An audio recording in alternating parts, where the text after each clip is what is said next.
Well, hello everyone, and welcome to another episode in the series XpertTalx. Thank you very much for joining us today. And today's talk is actually called The Workplace Wellbeing Blueprint for Transformation. As you know, XpertTalx is an interactive podcast series where we invite experts from the world of digital, HR and learning, both regional and internationally. There are no sales pitches, no death by PowerPoint or product demos. It's just a great conversation to inform our HR learning and EdTech community. For those of you who've joined us live today, please feel free to ask your questions during the session in the comments section, in the chat section, and stay around until the end where we can get your feedback from a quick survey. My name is Paul Michael Gledhill, and welcome to XpertTalx. So today we've got an incredible guest, and I'm really excited to have this opportunity to have a conversation with Bobbi. Bobbi, how are you? I'm good. Enjoying the slightly cooler weather here in the UAE. So yeah, getting ready to go camping next week. All's good. We're getting there, aren't we? We're getting there. We are. So soon be barbecue time. Okay, so let's dive into it. Tell us a little bit about yourself and a bit about your background and how you got involved. So I've probably come at this from a slightly untraditional or non-linear background. I actually come historically from the university space, and I was involved in supporting universities and private accommodation providers with their international student wellbeing strategies, which I designed and developed and rolled out globally sort of between 2015 and 2020. And then, of course, the inevitable happened in 2020. We won't mention the C word. And that really, I suppose, because I was already within the sort of wellbeing community at large, I started to see significantly larger discussions and concerns coming out of workplaces. And as I sort of got into this topic, I thought this is really very similar territory to where we've been with the student space, albeit in a different context and with different opportunities and limitations. But a lot of the sort of strategic approach, a lot of the well-being knowledge is fundamentally the same. And there was also this kind of realization that a lot of the young people that I'd been working with in the university sector were either now in the workforce or about to enter the workforce. And I was very cognizant that these young people were going to come with some very different needs and some very different expectations and some very different values, and that maybe the workplace or many workplaces were going to struggle a little bit with that. So I sort of decided to take a bit of a leap of faith and enter the world of, I suppose, HR. Not that I really like that phrase very much, but yeah, we decided to move across there, and over the course of the last couple of years, we've been really delving deep into what is going on in the workplace wellbeing space. What are the trends? What are the challenges? What are the opportunities? And now WellWise offers diagnostics and strategy development consultancy services here in the region, in the Middle East, but also all over the world. So yeah, we're a relatively new kid on the block, but come with oodles of background experience and you know, raring to go and support businesses all over the world. And it's become a real issue, the whole kind of mental health and well-being. I see it as a real dichotomy, if you will, because you've got, you know, we're really sort of desensitized these days around, you know, what we're seeing on news, on film and general media. You know, I remember the day when you had to use your imagination, and now you'll just see whatever you see. It's kind of really out there. But at the same time, we've got extra sensitive, so emotionally attached to people sometimes that have nothing to do with us, and yet we're entering into their space. And then if you add that whole kind of media mix of, you know, constantly bombarding us with, you know, well, this is the information, science is telling us that we're having this suffering and suffering from this. If you haven't got a label, I kind of feel like you're left out. You know, you've got a bit of FOMO. If you haven't got an issue, then you've got an issue, if you know what I mean. I mean, do you think that's kind of changing the world that we live in now? And is that being, you know, is that coming into the workplace now? Oh, 100%. I mean, like what you touch on there is quite interesting because, you know, there's absolutely no shadow of doubt in my mind that media and social media in particular have definitely, you know, I think there's been two sides to that, one of which is very positive, which is, you know, raising issues. There's a collective voice now that maybe certainly didn't exist 15 years ago that we see much more often. And that can be very reassuring for people who say, oh, it's so nice to know I'm not on my own, that I'm not the only person that feels like this, that, you know, my challenges are not unique. But simultaneously, that barrage and bombardment of discussion in this space, as you say, it can be a bit much, and it can be a stressor in and of itself. So I think you're right, but I do think it's compounded by, you know, all the other things, the dreaded C word, you know, the situation we're in economically around the world, the political instability we face, the lack of job security, you know, the fact that wages have stagnated for so long. You know, these are big problems that have sort of all come together over the past 4 or 5 years and have created this crescendo of pressure on people and on businesses that is a lot more than maybe we are designed to take on. Yes. And as a result, we are seeing increasing numbers of people experiencing not just severe mental health issues, that's kind of what I call the very spiky end of this, but just overwhelm and disengagement and demotivation and frustration and apathy. And that is now having a tremendously expensive impact on individual businesses and on the economy. I mean, the World Health Organization have stated that they think that by 2030, the cost, the related consequences associated with poor well-being and mental health will cost $6 trillion to the global economy, which is more than double what it was in 2010. And when we're talking about trillions of dollars doubling, that's a very worrying place for us to be. So, you know, the outlook isn't great, Paul, and it's up to us as the business community to try and grapple and get our hands around this and make things better. And that's really the business that I'm in. Yes. And I guess really from a HR perspective and from my kind of world where technology and the tools of technology are lending itself to, you know, a brilliant world. And at the same time, everybody's fearful then that they're going to lose their jobs. So it's kind of everything seems to be compounded to give us those kind of, you know, extra stresses. So where are we, do you think, from that? The difference from a global perspective and then a local perspective, and you hit there on some of the research talking about the sort of, you know, numbers that are involved in that through losses. I mean, is there a similarity here or is there a disparity in this region particularly? So the bad news is that a lot of evidence is suggesting the situation in this region is actually worse in a number of cases. So PwC, for instance, did some research last year and estimated that this is now costing the region, the Middle Eastern region, 37.5 million productive work days a year, which accounts for about $3.5 billion. McKinsey interviewed 4,000 people across Saudi and Kuwait and UAE and Qatar late last year, and found that 55% of employees in the GCC reported higher levels of distress than the global percentage, which was only 32%.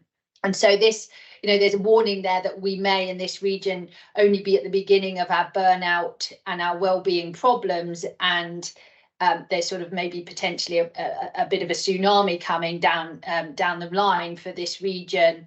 That is happening globally, but it certainly looks like, from the limited research, and I do have to say that this is one of the challenges working in this region, as I'm sure you're well aware, is that the research is very limited, and it doesn't, you know, it's not nowhere near as broad as you can look at in other countries and at a global level. But the indicators from multiple studies say this region is struggling a little bit more, and I think that is I think there's a number of reasons why that is. One of them is that a lot of people in this region live and work far away from their families, and relationships and community are really important to mental health and well-being. And so we're sort of starting from a challenging position just by the very nature of the region. I think also in terms of openness and readiness to talk about these things and raise these issues, we've maybe only just started that journey here in the region, albeit in many regards taking it on with absolute gusto, I'm pleased to say. But, you know, there's a long way to go for a lot of people in terms of getting comfortable with these topics that are maybe a bit more recognised or accepted in other parts of the world.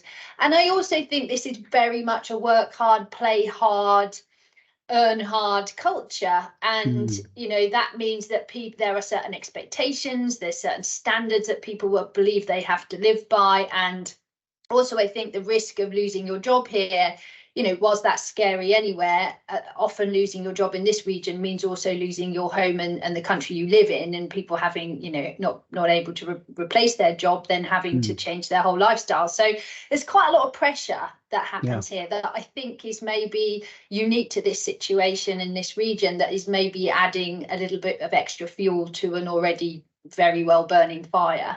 And I mean, obviously that sounds very kind of doom and gloom. I mean, are there opportunities from a business perspective to shine, or, you know, I mean, where do we go from there? Because I'm kind of already depressed now.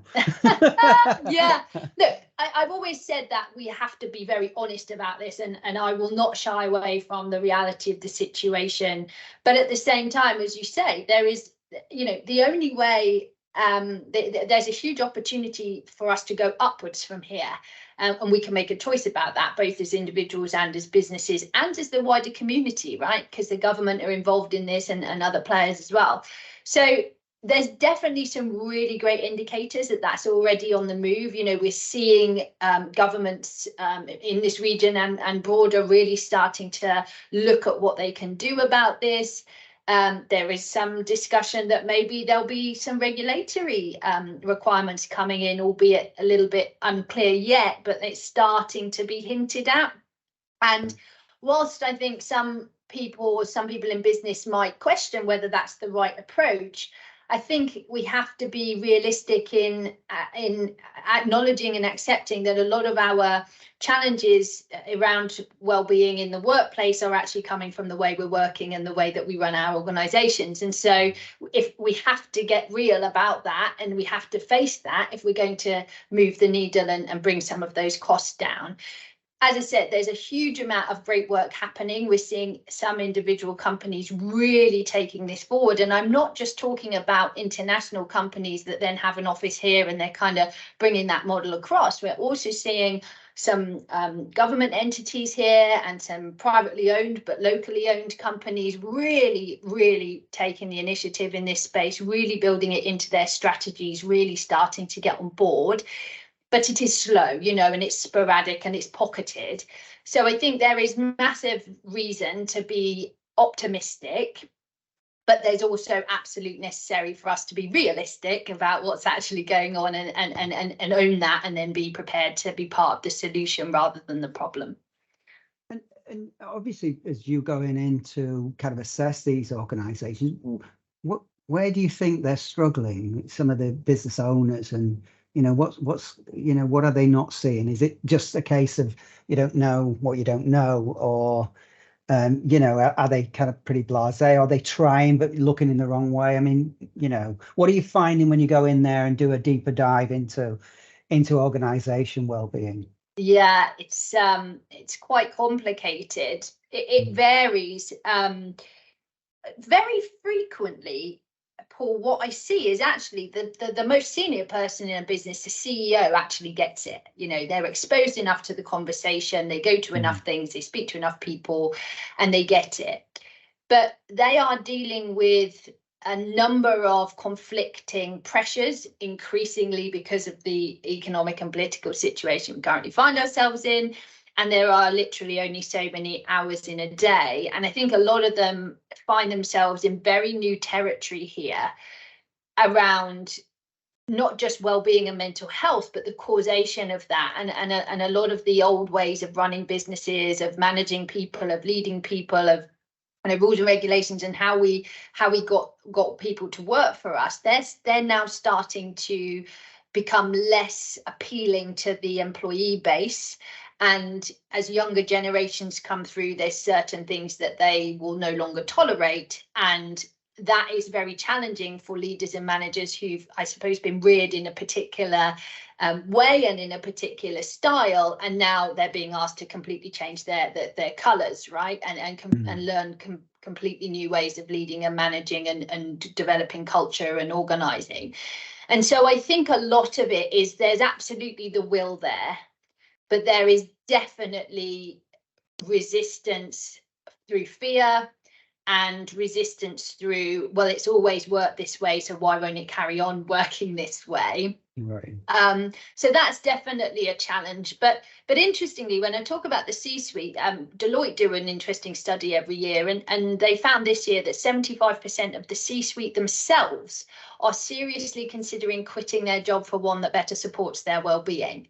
So I think that what we're seeing now is that the C-suite are really starting to feel the pressure of this themselves, and therefore they're starting to realize that this is now must be coming down into the organization. So they're definitely on board. I think the workplace well-being industry has done itself no favors to date as well. Right. There's an overwhelming amount of product and service available. A lot of it is, has great marketing and branding behind it, but it might not be the right fit. There's a lot of trendy things that come on the market, and people purchase them and make their investments there, but they don't really move the needle. They don't really get to the root cause of the issue. Right. And so what starts to happen over time is that leaders, rightly so, start to question whether this well-being thing is just a complete nonsense and that we can never change it. And so, right. I suppose their confidence in it is a little bit low, and that has to change. And then I think the other area is that we've not, and part of the problem with that sort of approach we've had today is that we've not been particularly strategic about this. We don't think of well-being in the same way that we think about how we might do a digital transformation or a financial transformation. And we think of that as a strategic investment, and we quantify what that is, and we cost it up, and we work out what the ROI is going to be, and all the rest of it. We haven't historically treated well-being with that same degree of strategic discipline. And as a result, it's been left to get a little bit woolly and a little bit loose. And it's not been very accountable. It's not been particularly easy to measure. And as a result, people are thinking, well, this isn't achieving anything, so why should I buy into it? Why should I continue funding it? Why should I commit? So for me, they're the areas we've got to fix. We've got to stop selling products into the market that are trendy and look nice but don't actually move the needle. We've got to stop buying them, I suppose. We've got to get very strategic about this, and we've got to start having conversations about what we need to be addressing internally as much as what needs to be being supported from our employees externally as well. So when you go into an organization and I assume the difference is that you're asking better questions, so they might have, given people gym memberships or, offered healthy food, and then everything's staying the same. So you're digging deeper in to build that strategy. Is that right? Yeah, 100%. So the first thing that we do that I think is relatively different from other things I've seen is that we look at everything very holistically. It's what I call connecting the dots. You can't ask about engagement separately from well-being, separately from resilience, separately for how you feel about your management and leadership. Well, you can, but what you end up with is a load of data that doesn't connect to each other. So you can't identify patterns and trends. You can't identify cause. You can't identify the biggest problems, and where should you put your money and invest most heavily. And so you end up with these very sporadic pieces of data and insight about your business that don't make any sense as a full story. And so what we're trying to do is help organizations connect the dots, and we look at both all the factors that influence a person's well-being and performance in the workplace. Yeah. But at the same time, we're asking them about their relationship to the organization, the experience they're having, the things that are working for them, the things that are frustrating them, the things that are stopping them reaching their full potential, that are frustrating them, etc. And by asking all of those questions simultaneously, we start to see patterns. So you might see a pattern that somebody who isn't looking after their sleep and their nutrition particularly effectively is also commonly having issues with the organization in these areas.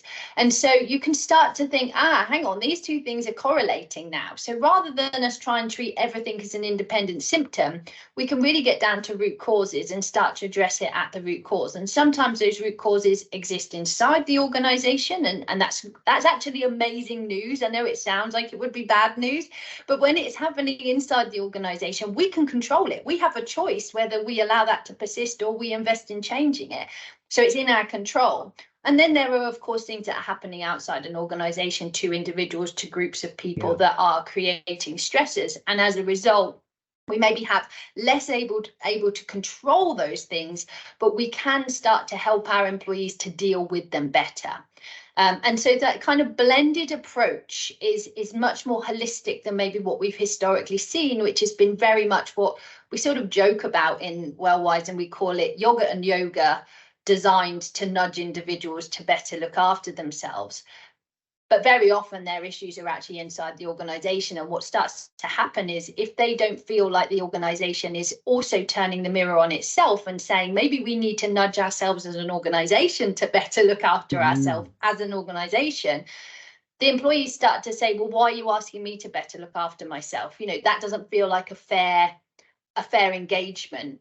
And so then what happens is you actually start to get people disengaged from well-being, disengaging from the very thing that you're trying to do to help them. And that's really sad to see and frustrating to see, because it doesn't have to be that way.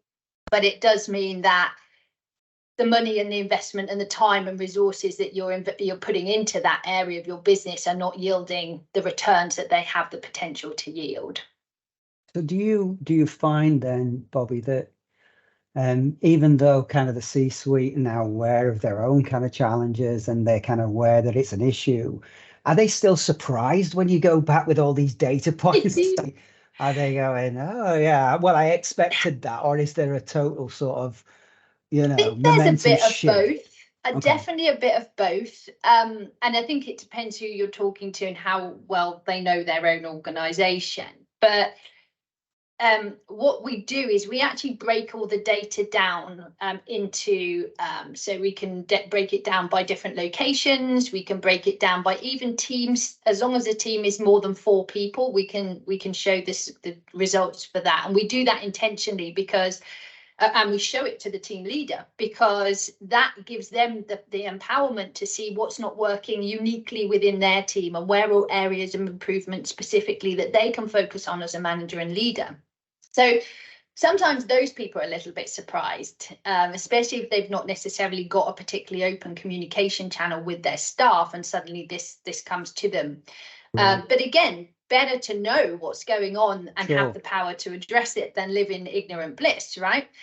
In terms of the super senior leaders, very often they will not be surprised at the overall trends. You know, they'll know engagement is waning a little bit. They'll know that they've maybe got some issues with management in this part of the business.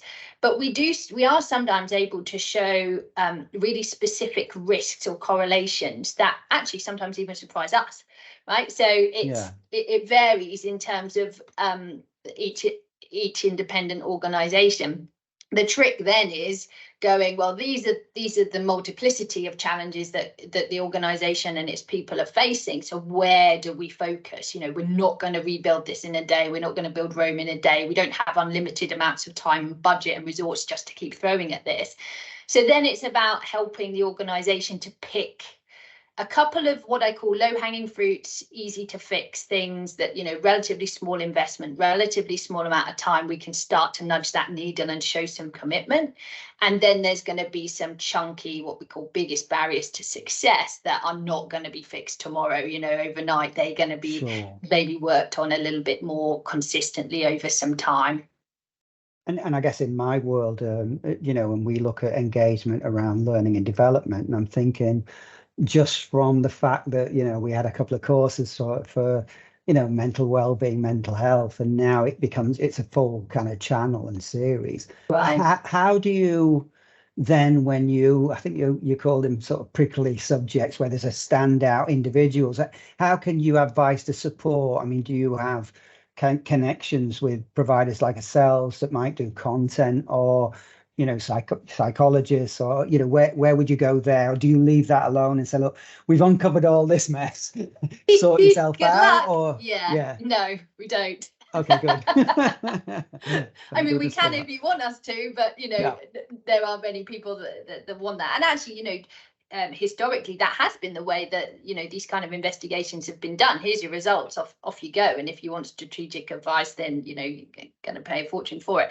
So we've sort of blended that into our package. But the coming back to the learning and development piece, I think it's so interesting, the learning and development piece, because very often it's very helpful to have just some basic knowledge of mental health, basic knowledge of people's behaviors, and being empathized and pick up on the signs, right? And that learning can be done relatively quickly, Yeah. But where we really often see, and it's interesting because I do a lot of training, and through the various training providers that I train with, the biggest area that has come up this year, and even pre-booking for next year, is a significantly bigger investment in power skills and leadership and management training, as opposed to technical skills and academic skills. And I think, a lot of the insights from the various researchers, as well as our own, suggest that a good deal of these problems could be solved with more human management and leadership, more human-centric management and leadership skills.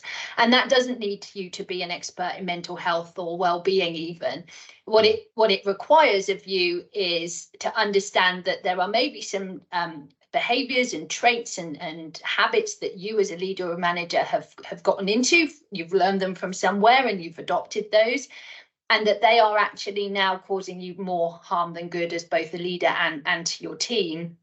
And that over time, employees will be less and less open to that nature of leading and managing that we've maybe historically seen. So for me, most organizations don't need me to come and tell them what all their problems are. Of course, I would like it if they did, but just starting there, just starting with seriously upskilling the people skills of your leaders and managers, and holding them account to learning those new skills, and giving them feedback when they maybe drop a ball on those things, constructive, positive, encouraging feedback.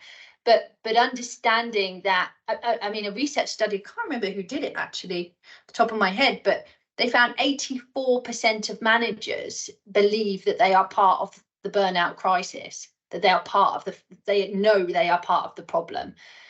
So that's 84% of managers saying, help me, I want to be a better manager. I acknowledge that I'm not doing the best job that I can. And now it's up to us as leaders and organizations to put that in place. And why wouldn't we? Why would we not invest in that? It's a great thing to invest in.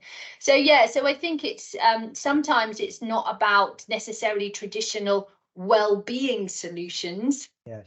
And it's actually just about I guess involving our HR strategies and involving our development and succession planning strategies and our performance management strategies in a way that is suitable for the new world and the brave new world we now live in. And if we can do that, I genuinely believe a huge proportion of the things that create stress in the workplace would be significantly reduced or eliminated altogether. And interesting that you say that it's a lot of soft skills, and that's kind of, it's all seems pretty mundane and boring there, but it's essential for communication skills, and that kind of whole gamut of content around that, which is it's fascinating. Well, look, we've probably run out a little bit of time. I'm just going to check in the chat to see if we've got any questions on here. Elle, are you seeing anything from the team? Thank yous and wow, how many trillions? So yeah, so we've got a few comments on that. Well, guys, Bobbi, thank you so much. We just, if you could just stay online for a short while. Ellie, if you can drop the survey into the chat now, and we can just get a few people just to give us your feedback of how that session was. If you want to, see more of this kind of stuff from us, if you want to get in touch as well with Bobbi, feel free with the forms up there. I can just see the form in the chat box now. If you could, if you could just spend a couple of minutes with us there, and any suggestions that you might have for, future topics, maybe soft skills. So that's let's see if we can get some feedback from you guys. And we'll give you a minute to do that before we sign off today. Sure, perfect. I was just going to add there, maybe while people are doing the survey, that I think one of the other things that maybe we're not sort of piece of advice to leave people with is that, again, coming back to this idea of joining the dots, I don't think we're fully understanding the cost and implications of this in terms of where it shows up. So, people traditionally think it shows up in absenteeism and high turnover and burnout, and 100% it shows up there. But it also shows up in reduced productivity, increased mistake making, conflicts, stalling projects, a decrease in innovation and creativity and problem solving. And so when people say to me, well, what's the cost of poor well-being? What are we targeting when we're looking to improve this? Yeah. It's very hard to put a cost on that because all of those things are exceptionally important and can be exceptionally expensive. And so again, if we're trying to encourage our organization to make investments in this space, to think about this a little bit more significantly, I do urge people to present it in a way that shows that full picture, rather than just, again, getting very narrow about the mental health and well-being piece, but think about the business implications and build your business case for it, because it's much bigger than historically the language has allowed us to believe, and the opportunity to improve those things and impact the bottom line is really quite phenomenal, but often missed in terms of the understanding. Yeah, fantastic. Well, thank you so much, Bobbi. It's been enlightening for us, and we really appreciate your time and contribution today. We wish you well, and we'll speak soon for sure. And for everybody out there, I hope you've enjoyed this session. We look forward to seeing you on the next Expert Talks. Thanks so much. Thank you.